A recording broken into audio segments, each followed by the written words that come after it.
Журналисты стали собираться у Басманного районного суда города Москвы с раннего утра.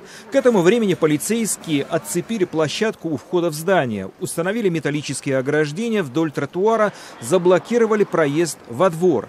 По Каланчевской улице и в примыкающих переулках припарковались спецмашины, автобусы и легковые автомобили. Развития событий ждать пришлось несколько часов.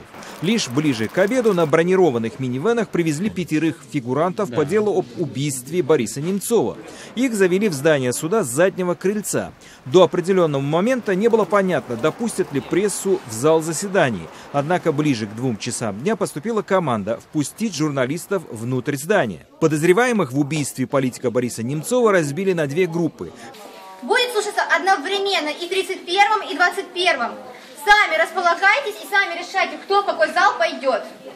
Хамзата Бахаева, Тамерлана Искирханова, Шагита Губашева, которых задержали 8 марта, провели в зал заседания номер 21. 2 других мужчин, Заура Дадаева и Анзора Губашева, на них оперативники надели наручники на день раньше, доставили в зал номер 31 на том же 2-м этаже.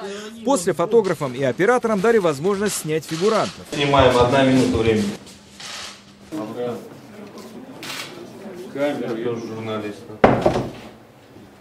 Когда съемки закончились, в зал запустили пишущих журналистов, которым категорически было запрещено пользоваться видеокамерами мобильных телефонов. Заседание прошло в стремительном темпе. Первыми выступили следователь и прокурор, которые настаивали на аресте фигурантов дела, отметив, что они могут воспрепятствовать расследованию и попытаются скрыться. При этом следователь не сообщил, какая роль в подготовке и осуществлении преступления была у каждого фигуранта. Адвокаты, напротив, просили изменить меру пресечения подзащитным и не изолировать их от общества. Защита считает, что следствие не располагает доказательствами причастности подозреваемых к инкриминируемому преступлению. Бахаев и Губашев пожаловались на неважное здоровье. У 2 подозреваемых по 6 детей, а у 3-го Искирханова беременная жена. Хамзат Бахаев, Тамерлан Искирханов и Шагит Губашев проходят как подозреваемые в убийстве Бориса Немцова. Первым суд арестовал Заура Дадаева до 28 апреля. Обосновывая арест, судья Наталья Мушникова заявила, что он признал свою вину в причастности к убийству политика Немцова. Анзор Губашев, а также 3 фигурантов, проходящие подозреваемыми по делу, своей вины не признают.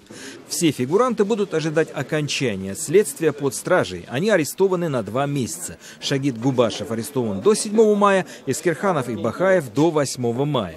Санкционировав арест, суд завершил заседание.